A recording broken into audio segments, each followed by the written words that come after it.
Nellore city నియోజకవర్గంలో రాష్ట్ర పురపాలక పట్టణాభివృద్ధి శాఖ మంత్రి పొంగూరు నారాయణ సుడిగాలి పర్యటన చేశారు. 16వ డివిజన్ జగదీష్ నగర్లో 25 లక్షల రూపాయలతో చేపట్టిన ఎండ్ టు ఎండ్ రోడ్డు పనులను పరిశీలించారు.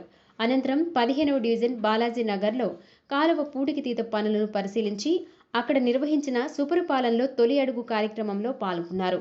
ఇంటింటికి వెళ్లి ప్రభుత్వ పథకాల గురించి వివరించారు. ఏడాది పాలనలో అమలు చేసిన సంక్షేమ పథకాల కరపత్రాలను ప్రజలకు పంపిణీ చేశారు. ప్రజలు ఎదుర్కొంటున్న సమస్యలను తెలుసుకుని వాటిని పరిష్కరించాలని అధికారులను ఆదేశించారు. ఆగస్టు నుంచి మహిళల కోసం ఉచిత బస్సు ప్రయాణం పథకాన్ని అమలు చేయనున్నామని స్పష్టం చేశారు.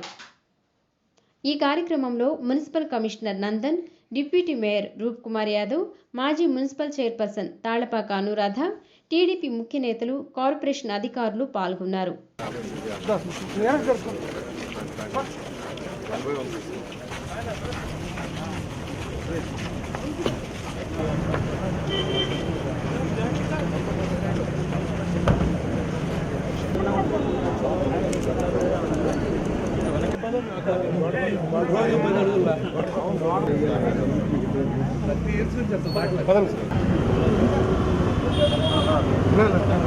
జరగండి.